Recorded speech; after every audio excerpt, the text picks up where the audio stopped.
저는 오늘 그러면 어찌할꼬 그러면 어찌할꼬 라는 제목으로 하나님 말씀을 증거하도록 하겠습니다. 오늘 우리가 읽은 사도행전 21장 17절 말씀에 보면요, 바울이 예루살렘에 도착했음을 알려주고 있습니다. 17절 말씀 같이 한번 읽어보실까요? 같이 읽겠습니다. 시작. 예루살렘에 이르니 형제들이 우리를 기꺼이 영접하거늘.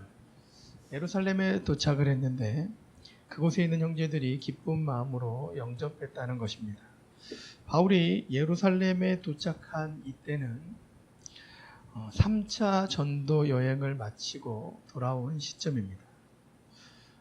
지도를 보면서 바울의 전도 여행을 다시 한 번만 좀 되짚어 보면요, 지금 이것은 3차 여행 지도인데요, 바울이 1차 전도 여행 때에는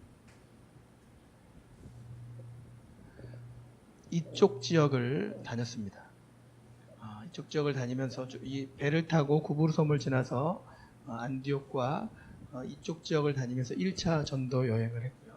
그리고 다시 안디옥으로 돌아온 후에 2차 전도 여행을 출발할 때에는 바나바와 마가는 이쪽 1차 전도 여행과 똑같은 방향으로 갔고, 그리고 바울은 육로를 통해서 1차 전도 여행 때 방문했던 지역들을 방문했습니다. 그리고 바울은 이쪽 북쪽 지역에서 더 복음을 전하기를 원했는데 성령께서 그 길을 막으시고 이 드로아에서 환상을 보면서 마게도냐 땅으로 넘어가게 됐습니다. 처음으로 유럽 땅을 밟은 거죠. 그러면서 밑에까지 내려와서 복음을 전하면서 2차 전도 여행을 했고요. 그러면서 다시 안디옥으로 돌아왔습니다.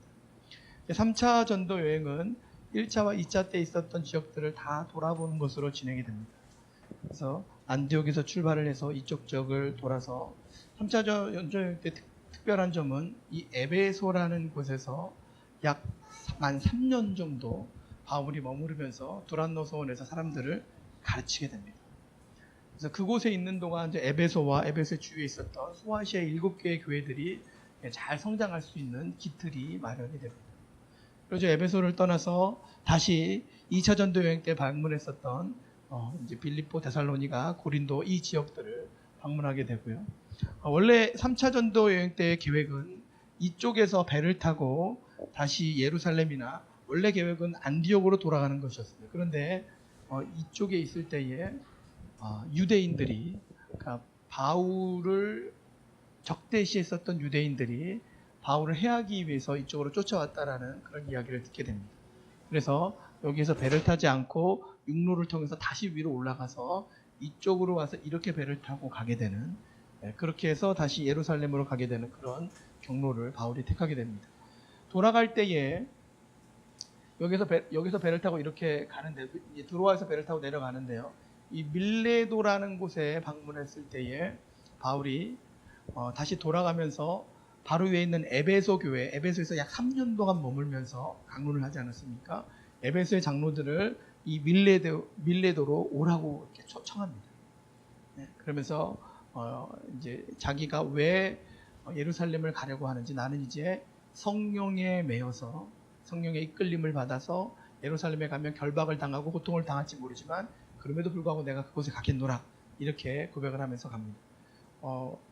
오순절이 다가오고 있었는데 오순절 때에 이쪽에 흩어져 있었던 유대인들이 다 예루살렘에 가서 예배를 드리니까 그 오순절 시간에 맞추어서 가려고 여기까지 왔지만 에베소 교회에 들리지 않고 에베소 교회 장로들이 이쪽으로 오라고 해서 그 이야기를 하고서 다시 배를 타고 이제 바울이 예루살렘에 도착을 한 겁니다. 이게 지금 3차 전도 여행의 이제 과정 경로고요. 이 과정을 거쳐서 지금 바울이 예루살렘에 도착을 했다라는 겁니다. 이때 3차 전도 여행을 마치고 예루살렘에 도착했을 때의 바울의 일행은 약 9명, 최소의 인원으로 계산해 보면 약 9명 정도가 됐을 거라고 추측을 합니다. 그 인원이 어떻게 되냐면요, 사도행전 20장 4절에서 6절까지의 말씀을 보시면 이렇게 기록되어져 있습니다. 4절에서 6절까지 같이 한번 읽어보실까요? 같이 읽습니다. 시작.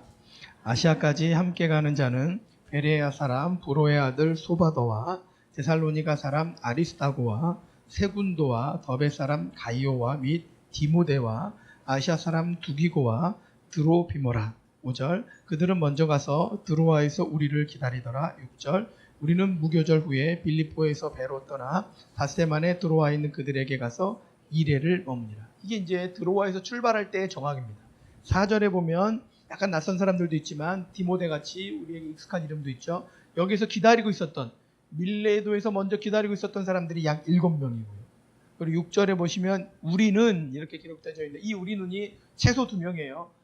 이 사도행전을 기록한 누가, 그리고 누가 지금 함께 동행하고 있는 주역이 되는 바울, 최소 2명, 이 2명과 7명이 합쳐져서 9명, 최소의 9명이 지금 3차 전도 여행을 마치고 지금 예루살렘에 도착을 한 겁니다. 이렇게 예루살렘에 도착한 바울은 그동안 자기가 다니면서 이방인들에게 복음을 전한 것을 예루살렘 교회에 이제 전하게 되는데요. 우리로 지금으로 하자면 선교 보고를 한 겁니다. 내가 어디 도시를 방문했고 거기에서 어떻게 하나님의 역사가 있었다. 이렇게 선교 보고를 하는 거죠. 이때 예루살렘 교회의 지도자가 예수님의 동생이었던 야고보였는데요. 사도행전 21장 18절에서 20절을 보시면 이렇게 기록합니다. 18절부터 20절까지 천천히 같이 읽어보실까요? 시작. 이튿날 바울이 들어가니 장로들도 다 있더라.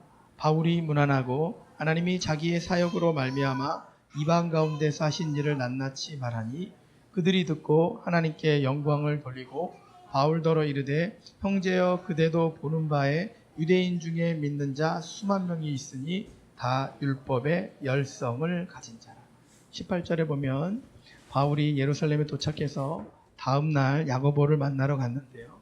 그때에 교회의 장로들도 함께 있었고요. 그리고 19절에 자기의 사역으로 하나님이 하신 일들을 말하게 됩니다. 그러자 20절에 보면 다 같이 하나님께 영광을 돌리게 되죠. 그런데 여기서 우리가 좀 주목할 것이 있습니다. 미묘한 긴장감이 여기에서 흐르는 겁니다. 바울이 선교 보고를 했습니다. 그러다가 하나님께 영광을 돌립니다. 그런데 이후에 바울에게 돌아오는 말이 무엇이냐면요. 20절에 보시면 형제여 그대도 보는 바에 따라 여기 예루살렘 교회에 유대인 중에 믿는 자가 수만 명이 있다. 그리고 그들은 그리고 그 사람들은요, 예수님을 믿지만 유대인들이 가진 율법에 대하여 열성을 가진 자라는 거예요. 예루살렘 교회가 그동안 부흥을 많이 해서 유대인 중에서만 믿는 자가 수만 명이 됐습니다. 그런데 그들은 율법에 대해서도 여전히 열심을 가지고 있는 자들이고 그들이 바울에 대하여 무엇인가 오해를 가지고 있다라는 거예요. 갈등이 생겼다라는 겁니다. 그 오해와 갈등의 내용이 무엇이냐면요. 21절을 보시면 이렇게 기록합니다. 21절 같이 한번 읽어보실까요? 시작. 내가 이방에 있는 모든 유대인들을 가르치되 모세를 배반하고 아들들에게 할례를 행하지 말고 또 관습을 지키지 말라 한 다음을 그들이 들었도다. 자, 오해와 갈등의 요인이 무엇입니까? 바울이 이방인들의 땅을 다니면서 예수 그리스도의 십자가의 복음을 전했는데요. 십자가의 복음의 핵심은 예수님을 믿음으로 구원을 얻는 겁니다. 어떤 공로도 아니고 오로지 나의 죄를 대신해서 예수님께서 십자가에서 죽으셨다. 이것을 믿음으로 말미암아 구원을 얻는다. 이거 십자가의 복음의 핵심입니다. 그런데 바울은 이 복음을 전하면서 그러므로 이방에 있는 당신들은 우리 유대인들이 지키는 율법 그리고 할례 이런 것들은 행하지 않아도 됩니다. 율법은 우리가 죄인임을 깨닫게 하는 것이지 그것을 지킨다고 해서 구원을 받는 것은 아니므로 여러분들은 율법의 멍에를 질 필요가 없습니다. 그리고 유대인들도 당신들도 굳이 애써서 당신들의 자녀들을 할례를 시킬 필요는 없습니다. 이렇게 가르친 거예요. 그런데 그렇게 가르쳤다라는 소식을 예루살렘 교회에 있는 유대인들이 들었고 우리는 이렇게 율법을 열심히 지키고 있는데 바울은 왜 그렇게 전하는가? 이런 갈등과 오해가 생겼다라는 거예요. 우리가 이 말씀을 좀 섬세하게 이해할 필요가 좀 있습니다. 율법이 지금 예수님을 믿는 우리에게도 그렇게 중요하게 느껴지는 것은 아니지만 지금 사도행전 성경 본문에 있는 유대인들 예루살렘에 살면서 예수님을 믿었던 그 초대교회 예루살렘 교인들에게는요 율법도 여전히 너무나 중요한 것이었어요. 왜냐하면요 예수님도 역시 율법은 폐하는 것은 아니라고 말씀하셨어요. 없어지는 것은 아닙니다. 율법 때문에 우리가 구원을 받는 것은 아니지만 율법을 폐하는 것은 아니에요. 그래서 유대인들은 나면서부터 율법 가운데서 자랐고 율법을 자신들의 목숨처럼 여기는 사람들이 그래서 그것을 지키고 있었는데 그런데 바울이 복음을 전하면서 율법을 멍에를 지진 않아도 된다. 그리고 심지어 유대인들에게 너희 자녀들에게 할례를 행할 필요가 없다. 이렇게까지 가르치니까 마음이 불편해집니다. 바울이 이방인의 땅에서 전한 것이 틀린 내용은 아닙니다. 그런데 조금 더 분명하게 표현해 보자면 바울이 한 것은 틀린 것은 아니지만 유대인으로서 율법을 따르지 않는 것이 유대인들에게 특별히 예루살렘 교회에 있던 유대인들에게는 예루살렘 교회에 있는 유대인뿐만 아니라 예루살렘에 있는 예수님을 믿지 않았던 유대인들에게는 받아들일 수가 없는 내용이었던 거예요. 이 문제를 어떻게 해결하면 좋을까요? 사실 예루살렘 교회에서 이 문제는 사도 바울이 1차 전도 여행을 다녀왔을 때 이미 다루었던 문제입니다. 회의까지 했습니다. 그래서 결론이 나왔습니다. 어떻게 결론이 나왔냐면 이방인들에게 할례와 율법을 강요할 수 없다. 오로지 구원은 예수님을 믿음으로 말미암아 이렇게 일어난다. 이거 결의까지 했어요. 예루살렘 교회에서 회의를 하면서. 그런데 지금 바울이 3차 전도 여행을 마치고 돌아와서 하나님이 하신 일들을 보고를 했는데 이 문제를 예루살렘 교회가 또 문제 삼는 거예요. 바울은 이 문제를 어떻게 받아들일까요? 우리가 예상해 보기에 격렬하게 논쟁할 수 있습니다. 바울은 논리가 강한 사람이고 공부도 많이 한 사람입니다. 성격도 보통이 아닙니다. 아마 제 추측으로는 이렇게 할 수 있을 것 같습니다. 지금 이 사람들 뭐 하고 있는 거냐? 여기 예루살렘 교회에서 편안히 있으니까 이방에서 선교하는 것들이 그렇게 편하게 보이냐? 예수님 믿으면 하나님은 유대인이나 이방인이나 할 것 없이 믿는 믿음으로 말미암아 성령을 보여주시는데 왜 이방인들에게 할례를 하지 말라고 하는 거 가지고 시비를 거냐고. 유대인들도 엄격히 따지고 보면 율법의 지배를 받는 것이 아니니까 이게 틀린 것이 아닌데 왜 그걸 가지고 지금 나에게 또 시비를 거냐고. 나는 목숨을 걸고 곳곳을 다니면서 복음을 전했는데 왜 이거 가지고 나에게 또 시비를 거냐고. 이렇게 따지고 논쟁할 수 있을 만한 그런 문제입니다. 이미 우리가 내가 1차 전도 여행 다녀왔을 때 이거 가지고 우리가 밤새 토론을 하고 결론을 내지 않았냐고. 근데 왜 이걸 가지고 또 이야기를 하냐. 이 문제가 생긴 것을 가지고요. 예루살렘 교회가 바울에게 제안한 것이 있습니다. 그리고 그것에 대한 반응이 성경에 기록되어 있는데요. 사도행전 21장 23절에서 26절을 보시면 이렇게 기록하고 있습니다. 우리 천천히 같이 한번 읽어보실까요? 시작. 우리가 말하는 이대로 하라. 서원한 네 사람이 우리에게 있으니 24절. 그들을 데리고 함께 결례를 행하고 그들을 위하여 비용을 내어 머리를 깎게 하라. 그러면 모든 사람이 그대에 대하여 들은 것이 사실이 아니고 그대도 율법을 지켜 행하는 줄로 알 것이라. 25절. 주를 믿는 이방인에게는 우리가 우상의 제물과 피와 목매어 죽인 것과 음행을 피할 것을 결의하고 편지하였느니라 하니. 26절. 바울이 이 사람들을 데리고 이튿날 그들과 함께 결례를 행하고 들어가서 각 사람을 위하여 제사 드릴 때까지의 결례 기간이 만기된 것을 신고합니다. 이게 무슨 말입니까? 지금 예루살렘 교회가 바울에게 제안을 했어요. 24절에 보면 우리가 말하는 이대로 하라 이렇게 표현하잖아요. 예루살렘 교회가 바울에게 제안을 하는 겁니다. 어떻게 하냐면 네 사람이 있다라는 겁니다. 예루살렘 교회에 서원한 네 사람. 이 서원했다는 건 뭐냐면 나시린으로 서원했다라는 거예요. 나시린이 뭐였는지 혹시 기억나십니까? 이스라엘 사람들이 출애굽했을 때부터 하나님이 나시린 제도를 만들어 주셨는데 하나님의 일을 위해서 자신의 삶을 온전히 드리는 사람, 이런 사람들이 나시린입니다. 그리고 나시린이 되기 위해서는 나시린 전결 예식을 지내야 돼요. 근데 그 나시린의 전통이 지금 신약 시대까지 계속 이어지고 있었던 거예요. 그리고 예루살렘 교회에도 이 나시린이 되기 위해서 서원한 사람이 있다라는 거예요. 이 사람이 네 사람이 있는데 지금 예루살렘 교회가 뭐라고 제안했냐면 이 사람들이 정결 예식을 지낼 수 있도록 바울 당신이 비용을 대고 그리고 당신도 그 정결 예식을 받으라는 거예요. 이 이야기는 뭐냐면요. 정결 예식을 드리려면 좀 필요한 게 있습니다. 뭐가 필요하냐면 수양 2마리, 암양 1마리, 그리고 소제물들 이런 것들을 다 가지고 가서 정결 예식을 치르기 위해서 하나님 앞에 다 제물로 드려야 돼요. 그런데 주로 나시린으로 자기의 삶을 바치는 사람들은 다 가난한 사람들입니다.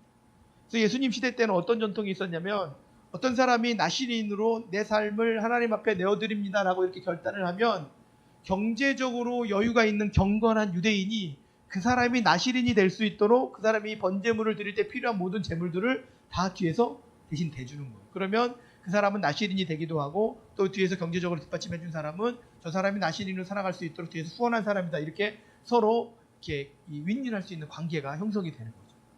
지금 예루살렘 교회가 바울에게 그 이야기를 하는 거예요. 네 사람이 지금 나시린이 되려고 하는데 그 사람들이 정결 예식을 지낼 수 있도록 당신이 비용을 내고 그리고 당신도 함께 그 정결 예식을 좀 받았으면 좋겠다. 이런 제안을 한 겁니다.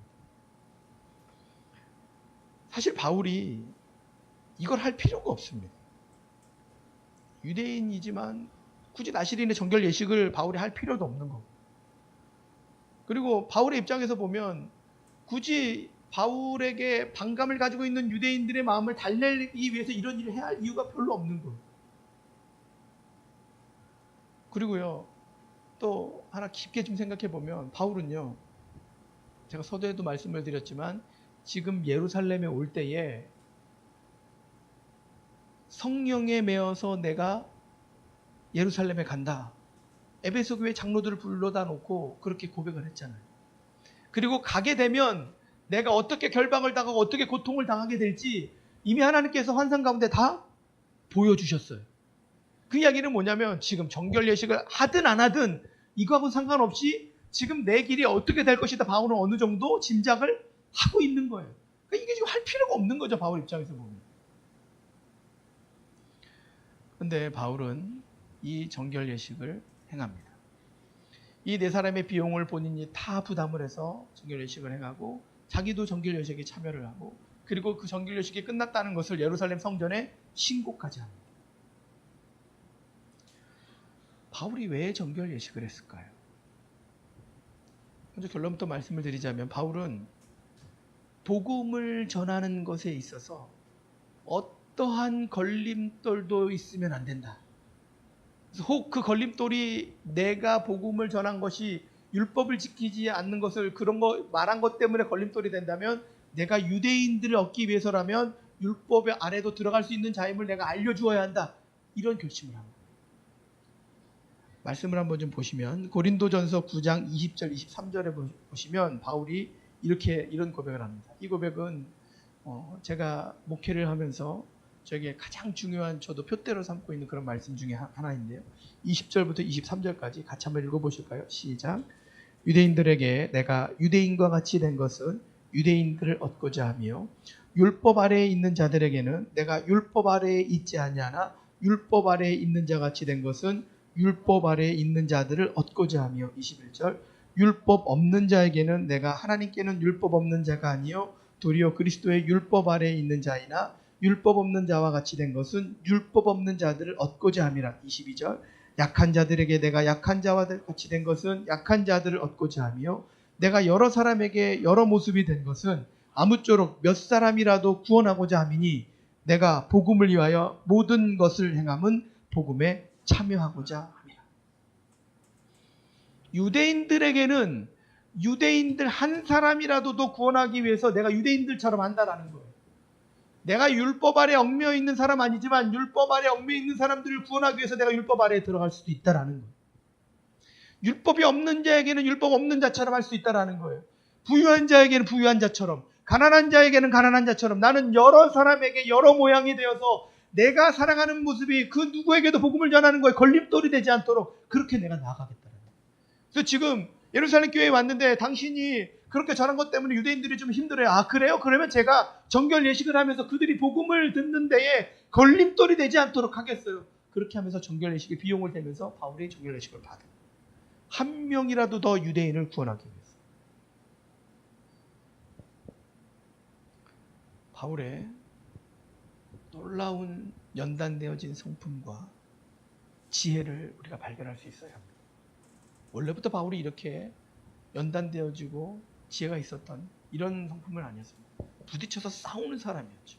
그런데 세 번의 전도 여행을 지나면서 바울은 이렇게 연단되어지고 내가 생각하고 내가 결정한 것이 옳을 수 있습니다. 맞을 수 있어요.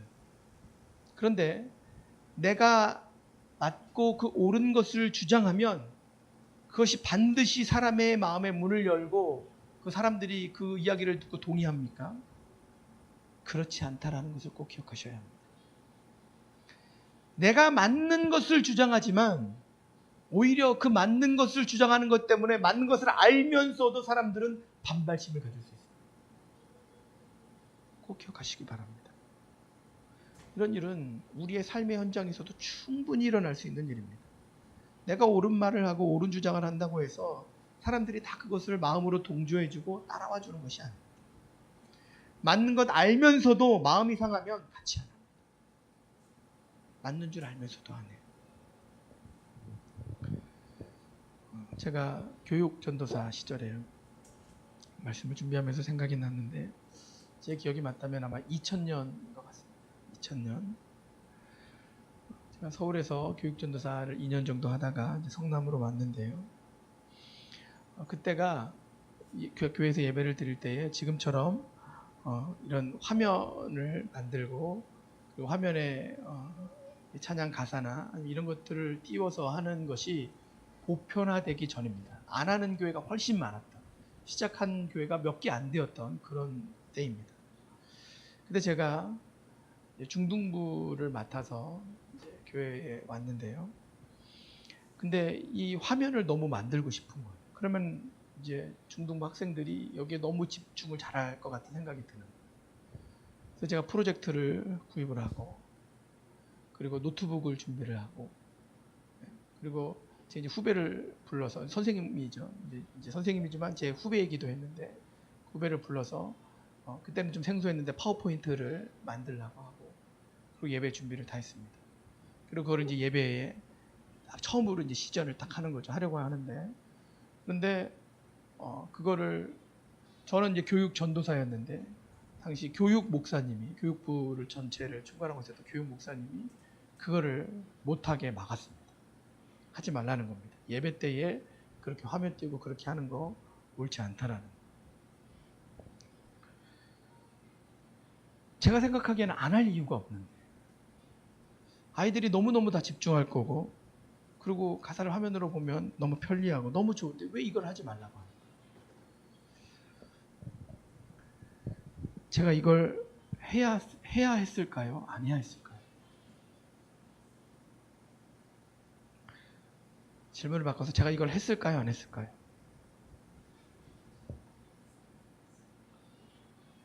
저는 했습니다. 하지 말라고 했는데요. 제가 준비했으니까 다 하겠다. 그리고 문제 생기면 제가 다 책임지겠다. 네. 그리고 했습니다. 그리고 진행을 했고 반응이 너무 좋았고 그리고 칭찬을 들었습니다. 그리고 지금 뭐 이렇게 화면에 쓰는 것은 이제 대문교회는 뭐 거의 모든 교회에서 이렇게 하는 일이죠. 그런데 제가 지금 생각해 보면 저는 그때 그것을 하지 않았어야 했습니다. 저는 지금 제가 그때로 돌아간다면, 제가 돌아갈 수 있다면 저는 그때 그것을 안 할 것입니다. 그것을 하면서 저는 교육 목사님하고 관계가 아주 껄끄러워졌습니다. 그리고 그때에는 그렇게 내가 옳다고 생각하는 걸 막 밀어붙이는 것을 성령님께서 그렇게 막 몰아쳐서 밀어붙이는 것을 그렇게 기뻐하지 않으신다는 것을 제가 그때는 몰랐어요. 그래서 그 이후로부터 그래 옳다면 추진하는 거예요. 볼도저처럼 밀어붙이는 거예요. 저는 그런 마음을 더 강하게 갖게 됐습니다. 그리고 저에게 그런 성향이 있다는 것을 한참을 지나서 제가 알았어요. 내가 이렇게 막 밀어붙이는 사람이구나. 그게 옳았어도 저는 기다려야 했습니다. 왜 반대를 하는지 그 이야기를 더 들어야 하고 그리고 그 교육 목사님의 마음이 준비될 때까지 우리의 마음이 하나 될 때까지 기다려야 했습니다. 하나 된 마음으로 갈 수 있도록 조금 더 시간을 가졌어야 하는 겁니다. 근데 저는 부족한 저는 그렇게 하지 못했습니다. 생각해보면 저는 그 이후로 사역을 하면서 항상 불도저 같은 마음으로 그렇게 사역을 했습니다. 틀린 것은 아니지만 옳다고 생각하면 늦게 오는 사람들을 기다리거나 배려해주지 않았어요. 그냥 막 달리기만 했어요. 그런데 성령님은 그것을 그렇게 기뻐하지 않으십니다. 그렇게 항상 달리는 것만이 좋은 결과를 만들어내는 것은 아닙니다. 하나님은요, 혼자 가는 것을 기뻐하지 않으세요. 공동체가 기다리면서 배려하면서 함께 가는 거예요. 어떤 교회에서 이런 일이 있었다고 합니다. 실화인데요. 예배 때 찬양을 하는데요. 우리처럼 지금 이렇게 찬양을 하는 거죠. 근데 장로님들 중에 몇 분이 마음이 불편해지신 거예요. 왜 그랬냐면 이분들은 조용하게 피아노 반주에 맞춰서 찬송가를 부르면서 예배 때 그렇게 해야 하는데 복음성가 부르고 막 드럼으로 하고 이러니까 막 시끄럽고 이게 막 적응이 안 되고 너무 힘드신 거예요. 근데 이게 사실 교회에 문제가 생기는 것은요, 이런 작은 문제에서부터 갈등이 시작됩니다. 문제가 생겨서 이 장로님 몇 분과 또 그 장로님 의견에 동조하는 몇 분들이 이제 교회를 나가겠다. 네, 이렇게 이제 갈라서기까지 그 시점까지 갈등의 골이 깊어집니다. 그래서 이제 같이 모여서 회의를 하면서 어떻게 결정을 내렸냐면 예배 때에 찬양하는 것을 안 한다. 그리고 예전처럼 그냥 찬송가 반주에 성가대 아니 찬송가만 부르면서 그렇게 간다. 그렇게 다시 예배를 바꿉니다. 한 3개월 정도 흘렀는데요. 그 장로님과 몇몇 성도들이 다시 목사님을 찾아왔대요. 그 찬양을 다시 했으면 좋겠다고. 왜냐하면 3개월 정도 지나니까 예배가 점점점 조용해지고 죽어져가는 것 같은 느낌이 드는 거예요. 그래서 이게 아니구나. 그리고 또 이분들 마음에 어떤 마음이 들어요? 아, 우리가 이렇게 힘들어하면 우리가 힘들어하지 않을 때까지 교회가 그리고 목사님이 기다려주시는구나. 이게 더 마음에 감동이 돼요. 그래서 우리도 같이 그 교회에 한번 따라가 보겠다. 그래서 그때부터 그 교회는 부흥하기 시작했다.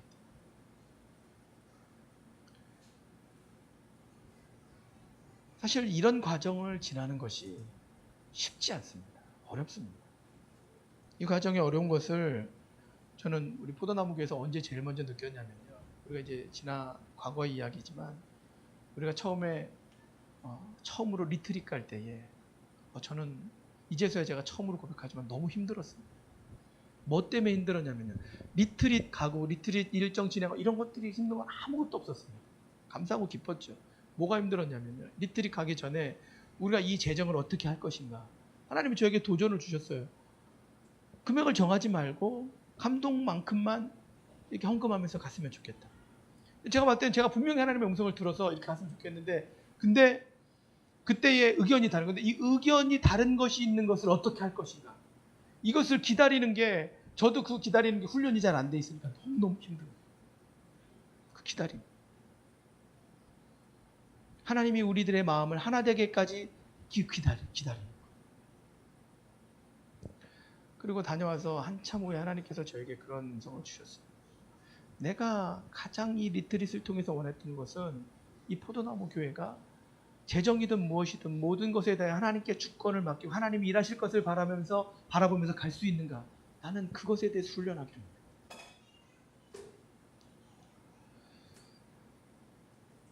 이번 여름 성경학교를 진행하면서도요. 하나님께서 그렇게 해야 한다는 마음을 주셨고 또 저는 이제 하나님이 그렇게 하라고 하셨으니까 하나님께서 채우시겠지 그렇게 하면서 그냥 진행을 했습니다.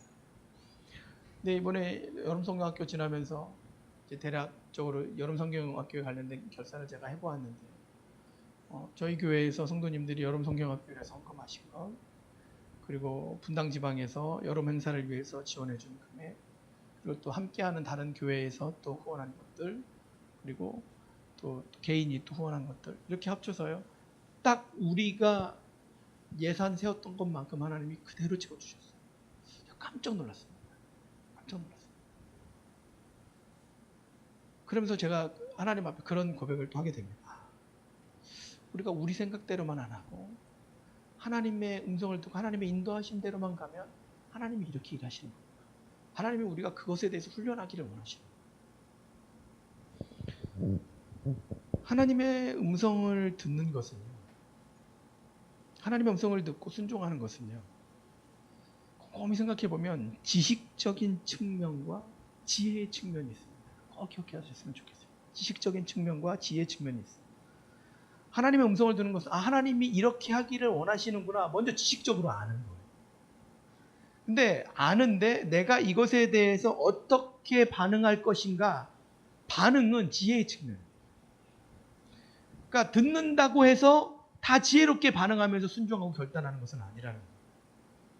그 신뢰가 오늘 본문에도 나오는 겁니다. 예를 들면 바울이 3차 전도 여행을 마치면서 예루살렘에 왔는데요.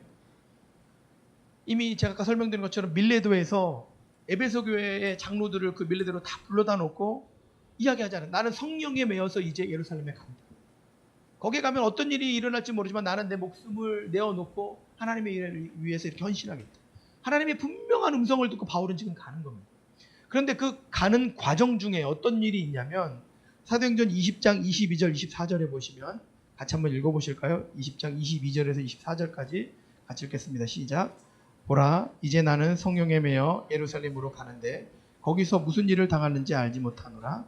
오직 성령이 각 성에서 내게 증언하여 결박과 환난이 나를 기다린다 하시나 내가 달려갈 길과 주 예수께 받은 사명 곧 하나님의 은혜의 복음을 증언하는 일을 마치려 하면은 나의 생명조차 조금도 귀한 것으로 여기지 아니하노라. 이 고백이 지금 밀레도에서 바울이 에베소의 장로들을 불러놓고 바울이 한 고백이에요. 이 고백을 하고 이제 출발을 해서 가는 겁니다. 가는데 중간에 예루살렘으로 오는 중간에 배를 타고 두로에를 이제 들리게 되는데요. 두로에 있었던 제자들이 성령의 감동으로 바울이 예루살렘에 가면 어떤 일을 당하게 되는지를 본 거예요. 보고 나서 뭐라고 이야기를 하냐면요. 21장 3절 4절을 보시면 3절 4절 같이 한번 읽어보실까요? 시작. 그브로를 바라보고 이를 왼편에 두고 수리아로 항해하여 두로에서 상륙하니 거기서 배의 짐을 풀려 함이러라. 제자들을 찾아 거기서 이래를 머물더니 그 제자들이 성령의 감동으로 바울더러 예루살렘에 들어가지 말라 하더라. 자, 바울도 이미 밀레도에서 성령 환상을 보고 하나님의 음성을 듣고 이제 내가 거기를 가야 한다고 결단하고 왔어요. 그리고 두로에서 같이 있었던 제자들이 기도하는 가운데에 바울이 예루살렘에 가면 유대인들에게 결박을 당하고 곧 또 이방인 사람들에게 넘겨주는 것을 환상을 본 거예요. 그 환상을 보고 두로에 있었던 제자들은 뭐라고 하냐면 거기에 가면 그런 일들이 일어나니 당신 거기 가지 마십시오라고 이야기해요.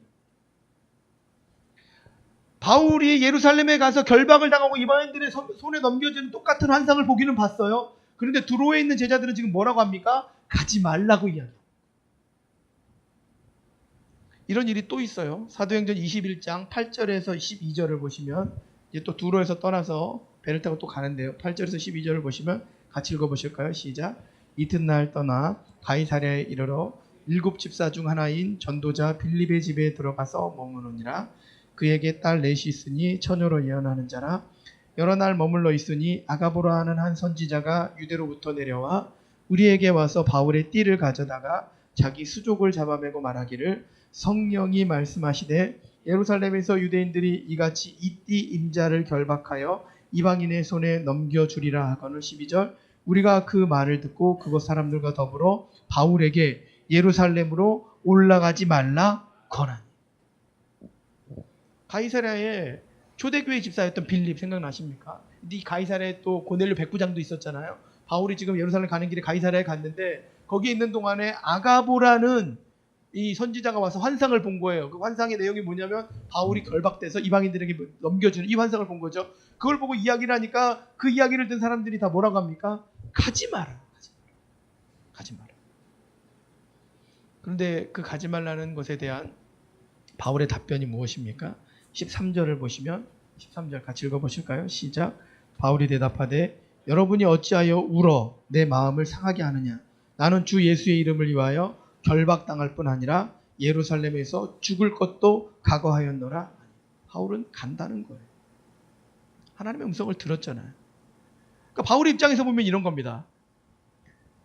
지금 밀레도에서 이미 환상을 봤잖아요. 그 환상을 보고 가는데 두로에서 사람들이 그 환상을 그럼 내가 그 들은 하나님의 음성이 맞기는 맞는 거구나. 똑같은 음성을 들었잖아요. 그런데 이 사람들은 뭐라 그래요? 가지 말라고 해요. 나는 가야 하는데. 또 가이사랴에 왔는데 그 들었던 자기가 밀레도에서 봤던 그 환상을 이 사람들이 또 이야기를 해요. 근데 또 이 사람들은 뭐라고 해요? 가지 말라고 해요. 근데 나는 어떻게 해야 돼요? 가야 돼요.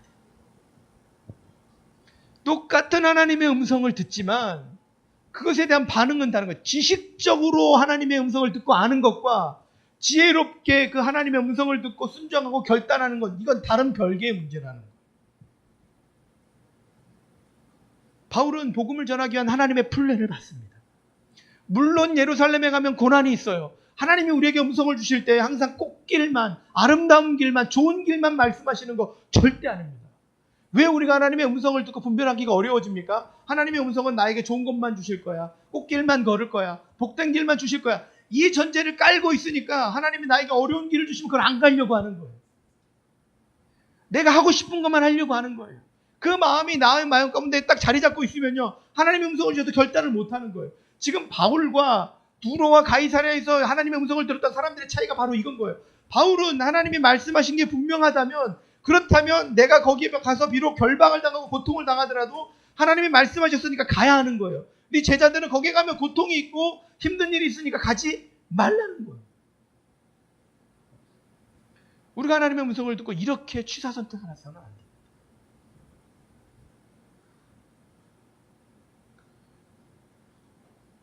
바울은요, 하나하나 그렇게 순종해가면서 하나님의 놀라우신 섭리를 깨달아가는 거예요. 비록 바울이 예루살렘에 가서 실제로 결박을 당했어요. 이방인들 손에 넘겨집니다. 그러나 하나님은 어떻게 하셨어요?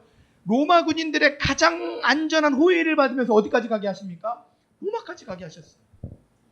그리고 정치범으로 가서 로마에 있는 고위직들을 다 만나게 하면서 그 고위직의 사람들에게 예수 그리스도의 복음을 전하게 하세요. 하나님은 그 플랜을 가지고 계셨던 것이고, 바울은 그 플랜을 보면서 하나하나 순종하면서 나아가는 거예요.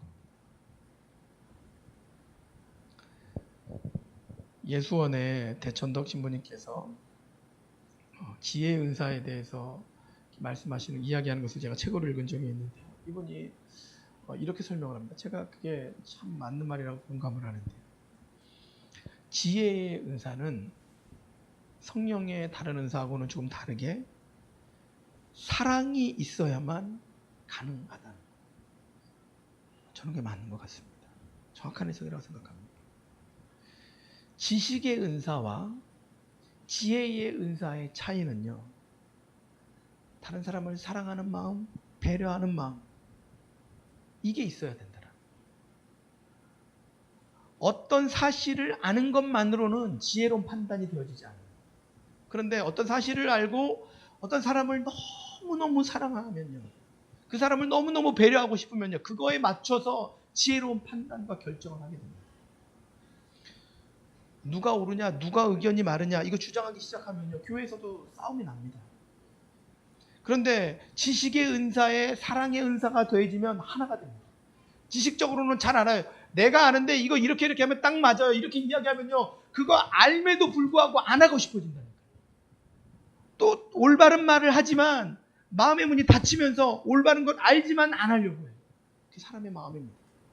내가 올바른 걸 알지만 그 사랑의 마음을 품고 이 사람들이 그 마음에 동조할 수 있도록, 이 옳은 것으로 동조할 수 있도록 기다려주는 거예요. 배려해주는 마음이 필요합니다. 사도 바울이 그 마음을 가지고 정결 예식을 하는 거예요. 교회 안에서 다툼이 왜 일어날까요? 다툼이 일어나는 가장 중요한 본질은 이게 있습니다. 뭐가 있냐면요, 잘해보자는 거예요. 어떤 방법으로? 나는 내 방법대로, 나는 내 방법대로.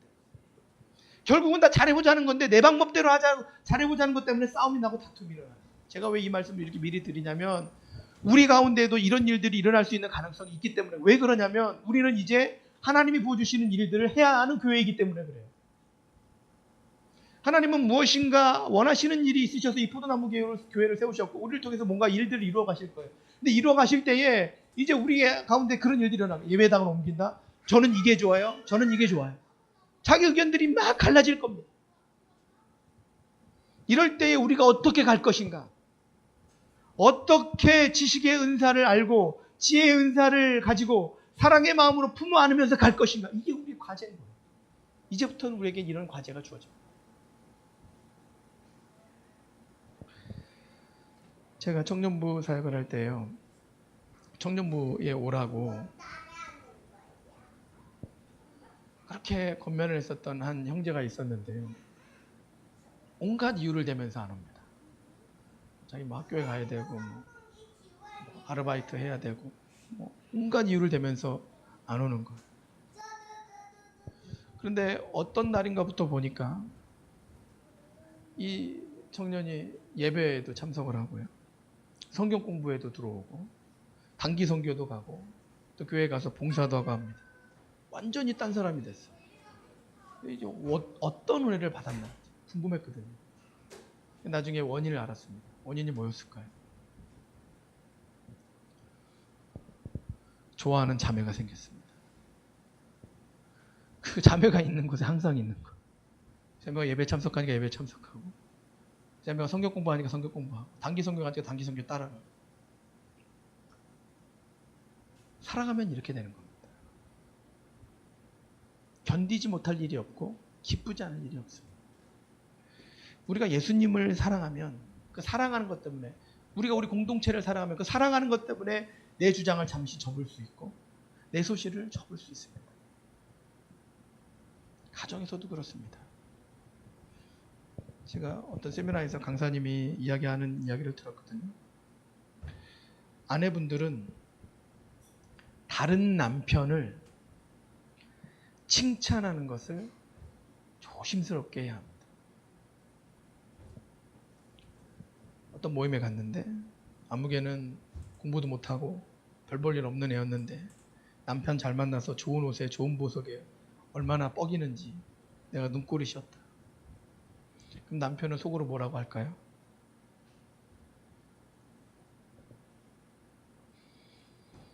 이제라도 마음 고쳐먹고 그런 놈 만나가지고 잘 살아봐라.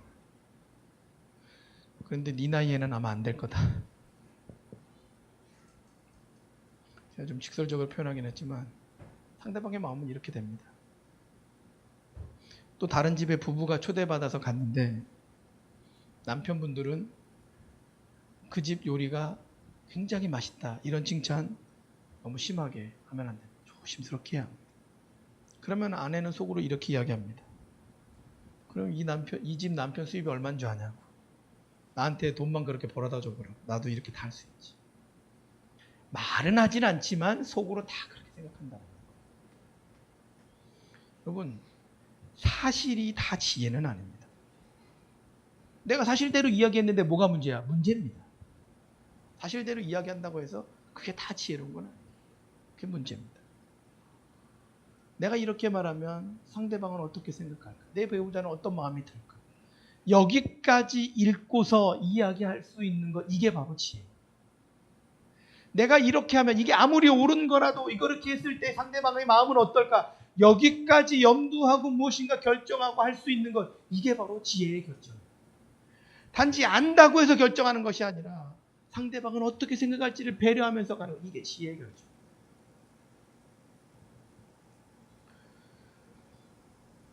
이제 말씀을 정리하려고 합니다. 예루살렘에 도착한 바울은 하나님의 음성을 들으면서 지혜로운 선택을 합니다. 정결 예식을 행하라 안 해도 됩니다. 그러나 내가 유대인들 중에서라도 한 명이라도 더 얻기 위해서 나는 유대인들과 같이 되겠다. 자기의 주장을 내세우지 않고 맞춰주는 거예요.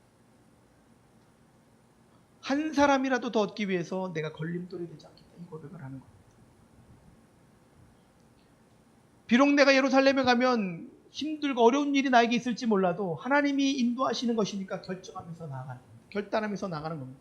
주변 사람들은 다 아니라고 하면 안 된다고 말리지만 그러나 하나님이 말씀하신 것이 분명하니까 또 결단하면서 나가는 겁니다. 그것이 어려운 길일지라도 하나님의 인도하심이 분명하니까. 저 여러분이 하나님의 음성을 듣고 지혜롭게 순종하고 결단하면서 나가기를 축원합니다. 내가 지금 이렇게 하는 데 있어서 내 가족이, 우리 교회의 공동체의 구성원들이 상처는 받지 않는지, 마음에 힘들지는 않을지, 이런 것들을 우리가 살피면서 무엇인가 결정할 수 있는 것, 이게 바로 지혜의 결정입니다. 오늘 하나님의 음성을 들으면서, 지식의 음성을 들으면서 지혜롭게 결단하시는 주의 종들이 되시기를 축원합니다.